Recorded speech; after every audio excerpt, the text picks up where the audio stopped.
See, listen to me. Now, order of magnitude, the rules are like this. Any number A into any number has to be written in this form. A into 10 raised to B. Okay. And I will tell you why we use this. Okay. A into 10 raised to any number which is given to you, which you have to find out the order of magnitude of, write it in the form of A into 10 raised to B, where A is a number between 1 and 10. A is a number between 1 to 10. I have written it like that. Okay, 1 to 10. Don't write it like slash over there. And now B is any positive or negative. B is any positive or negative exponent. B is any positive or negative exponent. Now, if suppose your A, if this value A is less, yes. Sir, can B be in fraction? Yes, B can be in fraction. Now, what is root 2? Root 2 is what? 2 raised to 1 by 2. It can be in fraction. But right now, we'll not be going in those things. Look here. I'll give you several examples. Look here. So, if A is, now look, listen here. If any number is given to you as A into 10 raised to B, okay, if the value of A is less than equal to 5, if it is less than equal to 5, then consider this to have A as 1. Consider A as 1. If suppose your A is between 10 and 5, you can see here greater than 5, not greater than equal to, greater than 5 and less than equal to 10. Okay, then you can multiply the number which is given to you by 10. Okay, you can multiply it by 10. Now look here. B is called what? B is called the order of magnitude. Why we use this, students? Why we use this is because, see, whenever we talk in terms of quantity, suppose two people have gone to buy milk. Okay, one says I want 2 packets of milk. Another says I want 8 packets of milk. So you see here, the second person has brought 4 times the person who is brought the first time. For example, there are 2 people here. This person has brought 2 packets of milk and this person has brought 8 packets of milk. So here you can see the basic difference is you are talking in terms of quantity. How many times more has this person brought compared to this person? How many times? Okay, 4 times. He has brought 4 times more the packets than this person. So that 4 times the word which we use, the number of times by which this person has brought packets more than this person is called the order of magnitude. That is the reason we are studying this. It will help you. It will help you. We'll be looking at many concepts here. See, this concept basically tells you how many times is there an increase, how many times by what factor are 2 things going to be compared. Okay, so that is what this will help you in, and this helps a lot in physics. So look here. I hope you have written down this notes. If not, please take a screenshot of it in 5 seconds, and we'll be continuing. Okay. So now, students, yesterday I had given you some numbers, right? Let's continue. Let's say that there is a number 123. The 123 can be written down as 1.23 into 10 raised to 2. Can everyone agree to me? Okay. Yes. Now, students who are getting confused here, the more the number of exponents you multiply here, the more the decimal will be pushed back over here. That way you can remember. Okay. Some students have a problem like that. So anyway, see, 123 can be written as 1.23 into 10 raised to 2. Okay. But now look here. Is this number less than 5? Is A less than 5? Yes. Yes, so the sir. order, so you will take the order. So you will take the order of magnitude to be 2 here. The order of magnitude at this point is 2. Let's take another example. Let me say that the number is 499. So 499 can be written down as 4.99 into 10 raised to 2. Here A is what? A is less than equal to 5. A is less than equal to 5. So order of magnitude will be what, students, here? Order of 2. magnitude B will be 2. Order of 2. magnitude will be 2. But if suppose I am taking some other number, let's say I am taking 501. 501 can be written down as 5.01 into 10 raised to 2. So now students listen to me. Here A is greater than 5. Here A is greater than 5. So in this condition, what you will do? You will multiply 10. You will multiply the number 10 in this number. So if in this entire system here, system of numbers. So look here. I can write this. If I multiply it here, this decimal point will go back, isn't it? So it will become 0.501 into 10 raised to 3. Yes or no? The more the numbers here, the more the exponent, the more back the Yes, decimal sir. will jump. Okay. Yes, sir. So here now students, the magnitude will be 3. Okay. It won't be 2. Okay, That is sir. the mistake many students do. Okay. The mistake here is you will write down this number as 5.01 into 10 raised to 2 and then you will tell me the order of magnitude is 2. Wrong. If this number 5.01 is greater than 5, if it is greater than 5, then what are you going to do? You're going to multiply another 10 and that becomes 10 raised to 3. And of course, you will take this decimal back. Okay, so it becomes 0.501 into 10 raised to 3 and the order of magnitude is now B is equal to 3. Okay, let's take another number.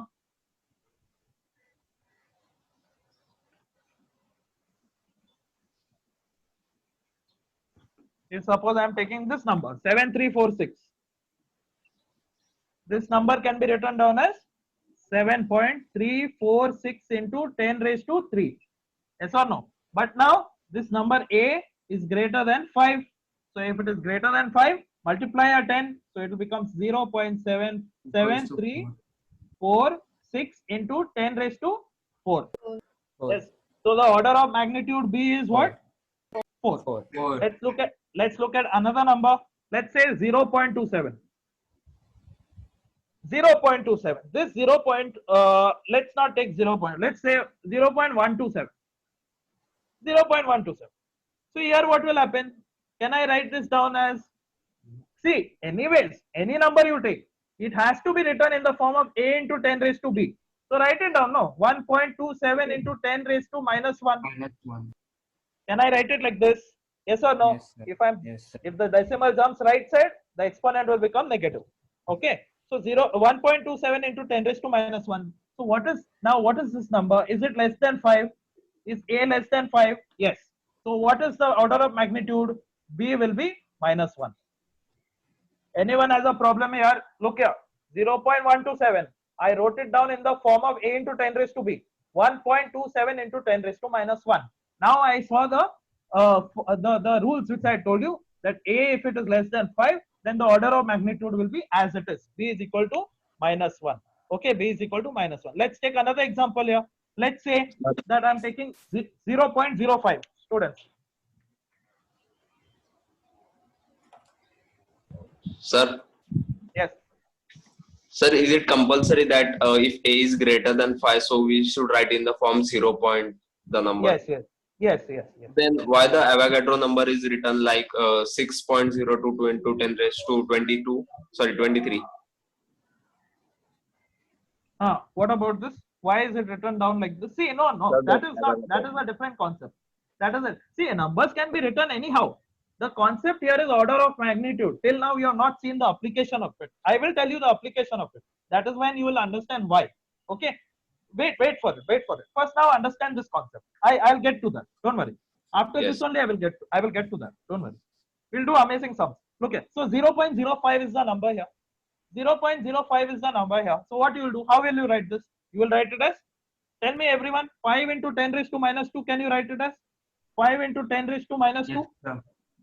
So now is A, see what was the, now see here here comes the problem. Is A less than equal to 5? Equal. Students, sir. yeah, sir. the rule Yes, sir. was this. The rule was this. If A is less than equal to 5, then B will be as it is. B will be as it is. But if A is greater than 5 and less than 10, then B can be considered as 10. Okay. See here. A here is less than equal to 5. That means here it is 5 only. A is 5 only. It is equal to is also there here. Okay. So here you will take the magnitude of this exactly like it is.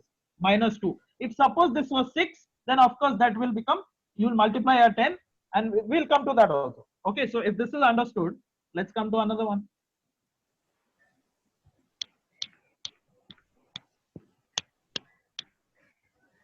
come to another one. Let's say this number is there. 4, 2, 3, 1, 9, 6, 7. So how can this be written? It can be written as 4.23196 into 10 raised to how many numbers are there? 6. 6. 6. Okay. So now you look, A is less than 5, less than equal to 5. Yes. So order of magnitude will be what, students? 6. B will be 6. Okay. Order of magnitude is 6. Now let's consider this one. Let's consider this number. Try everyone. 0.051.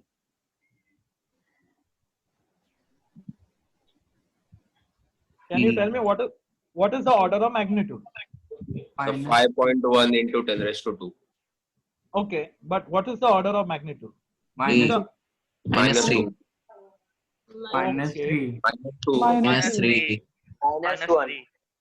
Okay, all different answers. See, look here, students, look here. Minus 1. Okay, first you write down it in the Minus form of 1. right. Okay, so look here. It is going to be 5.1 into 10 raised to how much now? 10 raised to minus 2. Yes, sir. 10 raised to minus 2. But now here, students, A is what? A is greater than 5. It's 5.1. So you will multiply a 10. You will multiply a 10. So if you do that, if you multiply a 10, what will this minus 2 plus 1 it will become, no? Minus 2 plus 1 it will become, no? You multiply a 10 means what? Exponents add, no? Into 10 if you do, what will happen? Minus 2 plus 1, that is how much? Minus 1. Minus 1. So your B will be how much? Order of Yes. B will be minus 1. B will be minus 1. Is this clear, students? So like this sums won't happen if I solve them. Okay, you won't understand much better if I solve them. Okay, you will understand much better if you solve them. Okay, and when you have a doubt, please let me know. Okay, so solve these type of sums, and we will come to a new topic now, students. Not a new topic. Wait, we'll come to the application of this. Just give me a minute, and we will do good sums. Let's say that. Okay, 1 minute. Just give me a minute. Yeah, this is one amazing question. Look here. This is the application of it. See, the radius of the sun, students, the radius of the sun is given as 6.96 into 10 raised to 1 minute, 10 raised to 8 meters. This is the radius of the sun. Okay, and that of the earth, okay, and that of the earth is given as 6.38 into 10 raised to 6 meters, radius of earth. Okay, the question says, okay, to an order of magnitude, how many earths can fit into the diameter of the sun? How many times earth, with this only you should be able to tell me, how many times the earth can be fit into this sun? That means sun is like this. How many times earths can be there inside this? How many? So that is, that 100. you will get with order of magnitude. What is the answer? Anyone got an answer? 100. Yes, correct. Students, right? See, look here. 100. 100. Order. Yes, correct. See, students here, listen. Listen to me. The first number, let's talk about the radius of the sun. Radius of the sun here can be written down as 6.96 into 10 raised to 8. But what we learned just now, that if it is above 5, you will multiply another number here, 10 you will multiply. So this will become what? 0.696 into 10 raised to 9. Yes or no? Yes, It will sir. become this. Order of magnitude here becomes 9. Of course, the signature here, that is the unit meter. Don't forget that. Same thing with earth also you do. Radius of earth is how much? 6.38 into 10 raised to 6 can be written as how? It can be, look here. It can be written as, tell me students, how will it be written? 10 This raised is to above, this is above 5, no? 0.638 into 10 raised to 7. 10 raised to 7 meters. Now look here, students. Okay, now I have to only compare the order of magnitude. That's it. To an order of magnitude, I can say, see, look here, that now since you are not able to see here, diameter of the earth, diameter of the sun, okay, upon diameter of the earth.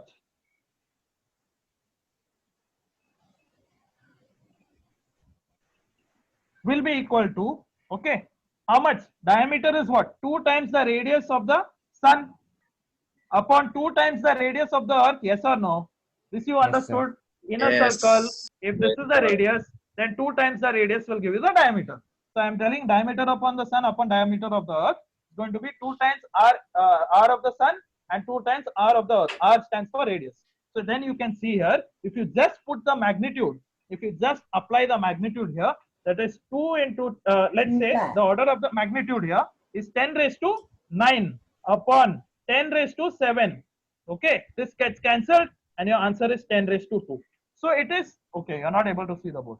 10 raised to 2. So here look here students, that the amount of times these two, if you compare diameter of sun and diameter of earth, the order of magnitude is 10 raised to 2. So here by this we come to know that in the entire surface, in the entire sun, okay, 10 raised to 2 times the earth will fit into it. 10 raised to 2 times the earth. 100 earths can be fitted into a diameter of the sun. Is that clear? Is this now, sir. is this clear? So this Yes, is sir. how significant numbers are used. This is exactly how significant numbers are used. Okay. So some questions for you. Some questions for you here is if I tell you to find out the, you all can tell me now, if suppose I am taking this number 24.6, what is the order of magnitude, students? Tell me.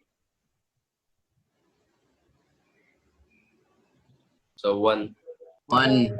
1. Understood? Yes, You sir. can write it as, One. yes, you can. 2.46 into 10 raised to 1. Okay. So now students, listen to me. All this is very clear for you now. All this is very clear for you now. Now, one question here. Can anyone tell me what is the significant figures in this number? Tell me 4.877 into 10 raised to 9. How many significant digits are there here? 4. 4. Okay, so this is a decimal number, students. We'll start with the first non-zero and we'll go all the way back. Forget this 10 raised to 9. Okay, I'm talking about this number. Okay, so there is 4 significant numbers here. What if it was 0.0035? How many significant numbers? 2. 2. 2. 2. Okay, what about this number 7.89 into 10 raised to minus 6? How many significant numbers? 3. Okay. 3. Yeah, clear. Okay, so there will be many sums which I will give you regarding this. And let's shift our topic to vectors, students. Let's shift our topic to a new concept, students, called vectors. Okay, what are vectors? Don't worry, differentiation and integration I will take in a separate class. Okay, but now let's enter into what is basically vectors, scalars and vectors. Let's rename that, scalars and vectors. So it's a new chapter. It's in your kinematics, motion in a plane. You will be able to see that in your book. Okay, it's an introduction to vectors. Yes, it's a new chapter. We are entering into physics now. We are entering, first we'll enter into the basics of it. Then we'll enter into kinematics. Okay, we'll be doing all this one-dimensional motion, kinematics. Okay, and also for that you have to understand what scalars and vectors is. So students, listen to me. Okay, listen to me. What is a scalar quantity? A scalar quantity. See, there are two words here. Okay, one is a scalar. See, let me talk about it this way. Any quantity, students, any quantity can be measured, can be distinguished, can be categorized into two quantities.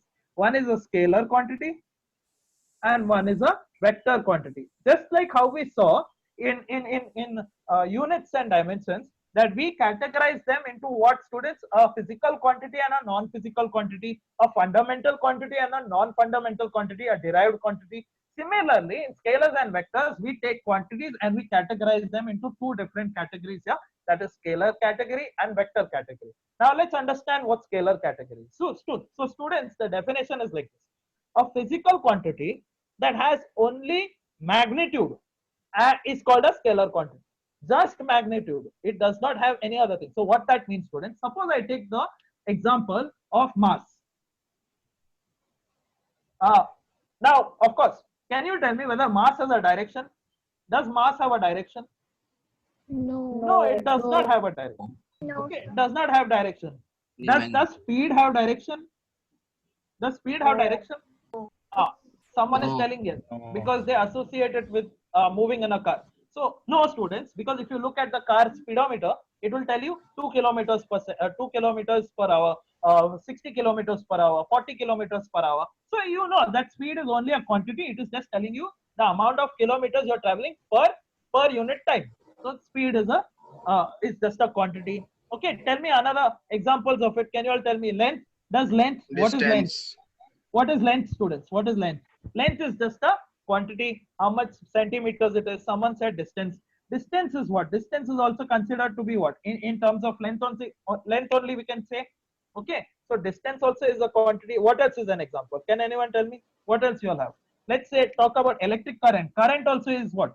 Current is also a scalar quantity. Okay, current is a scalar quantity. It is only amount of current. Okay, temperature is a scalar quantity. So students, what is the definition?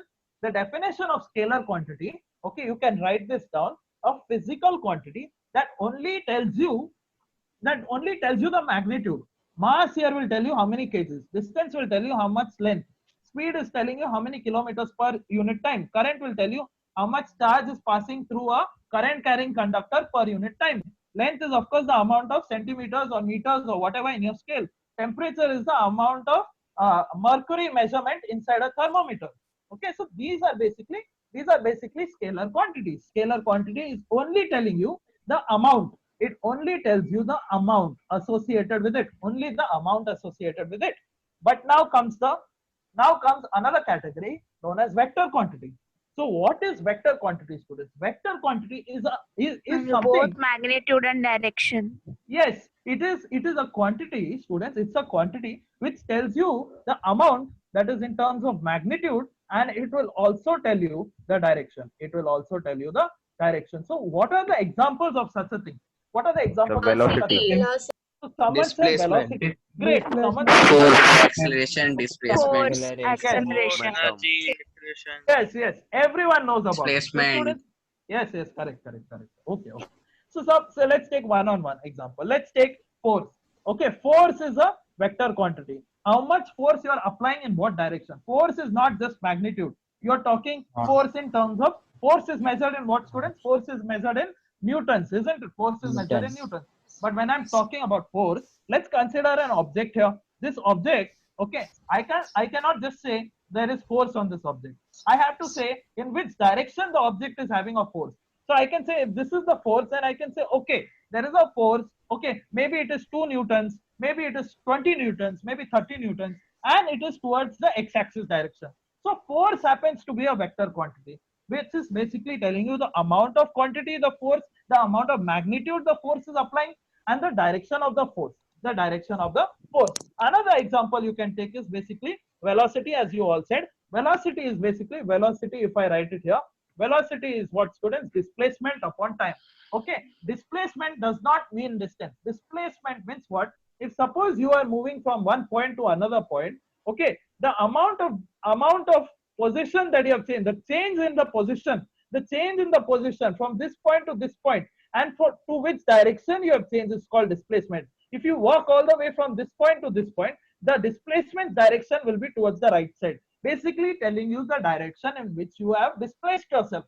So basically, if velocity depends upon displacement, then of course, if displacement is telling you the direction, then velocity also is basically depending upon that. And so you can say velocity is not only telling you how much speed is there, but it is also telling you what is the direction. So when you tell velocity, when you speak about velocity, students, many times there is this mistake, we utter this by mistake. We are in a car, and just to show that we are genius, we will say the velocity is 40 kilometers per second, 40 kilometers per hour, but that is speed. Okay, that is speed. You have to tell the direction. Okay, the direction. Suppose I'm talking about displacement, students. What is the difference between distance and displacement? If suppose I'm considering a loop here, I say that a person has gone from this point and has come back to this point. What is the difference in position? There is no difference in position. Okay, so what happens? Displacement becomes 0. Displacement is 0. Distance is of course how much you have gone. You have gone 2 pi r. So I will say this is my circumference. This is 2 pi r amount of length I have actually gone across. So that is the difference between distance and displacement. And of course, the direction is associated with displacement as well as velocity. Another example of this vector quantity can be acceleration. can be electric field intensity. Now you'll say, sir, what is electric field intensity? Now, students, listen to me. I will tell you all this one by one in detail so that you know this becomes interesting. Okay, electric field intensity, students, is a chapter which 12th standards are currently studying right now. Force So upon it's charge. Yes. Wow. Someone has just studied this force upon charge. So students, listen to me. Let me just make it a little bit interesting for you. If suppose I am saying that there is some charge here. There is some charge. Now just consider it to be, let's say a positive charge. Okay. There's always remember there are electrons and protons in an atom. So it is negative charges. Electrons are negative charges. Protons can be considered as positive charges. So every positive charge, students, has some electric field around it. Okay, it will send electric field in the radial direction. Okay, this is a concept, students. Electric field is emerging out of a charge, out of a positive charge. If this was a positive charge, this is the direction of electric field. If it was negative charge, electric field goes inside the charge. Okay, so you can understand what positive and negative charges actually do. And so if I bring another charge, say this is my test charge, I am just bringing this charge all over from infinity. I have brought it here. This charge here, right here, will experience a force, students. It will experience a force because of this electric field. And you can see here that the electric field must be some, let's say electric field is some quantity. Okay, let's say it is some quantity. So you can see the electric field not only having quantity, but it also has a direction. You can see that there is a direction. So of course, by now you should know that a vector quantity, okay, can be considered by telling you that if the component or any element or any such force like an electric field, okay, electric field, if it has some magnitude, and if it has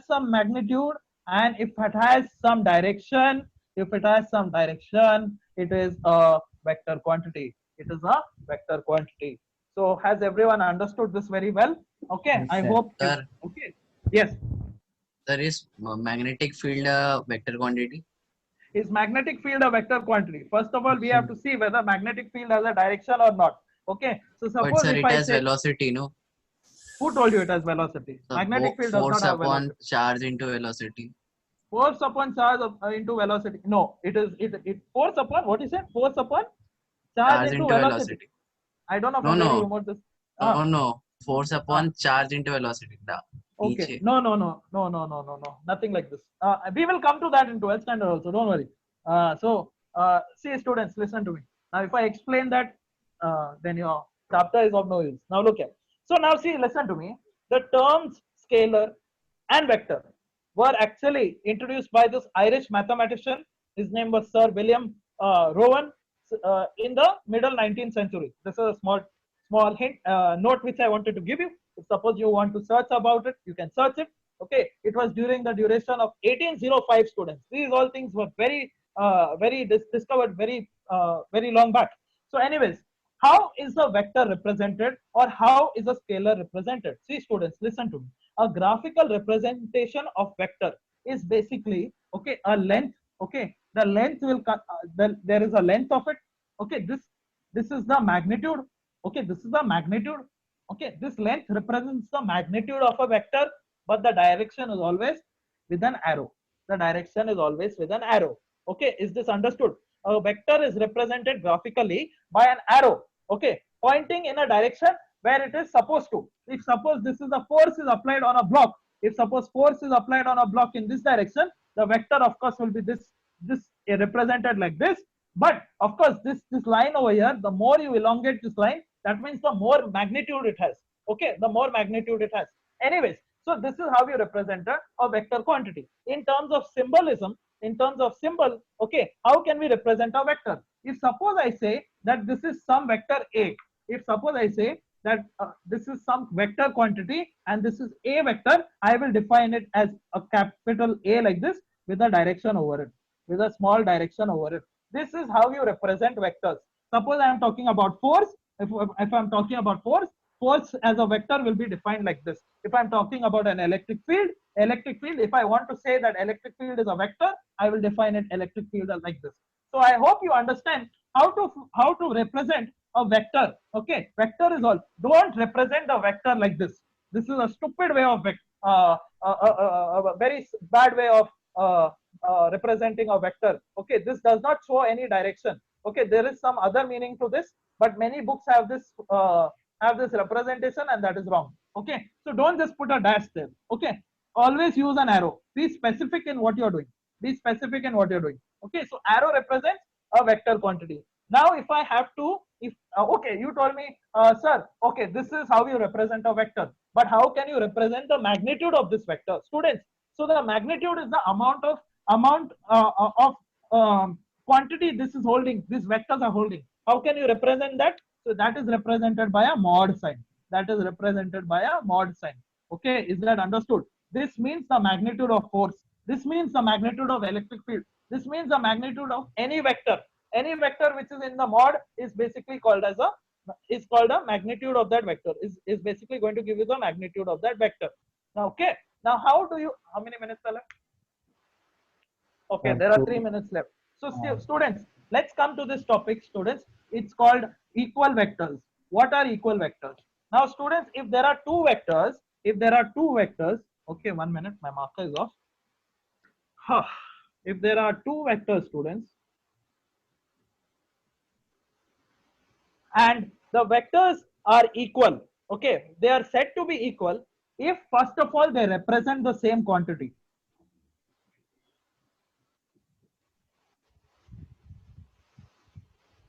They have to represent the same quantity. You cannot take, okay, I'm talking about equal vectors, two equal vectors.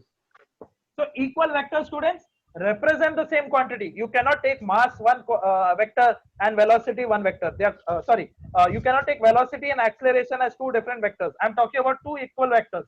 So here you have to say, okay, two vectors are there. If they have to be equal, first of all, they have to represent the same quantity. Second thing I'm saying, they have to be having the same magnitude.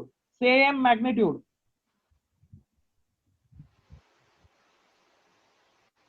And third thing, they have to be having the same direction.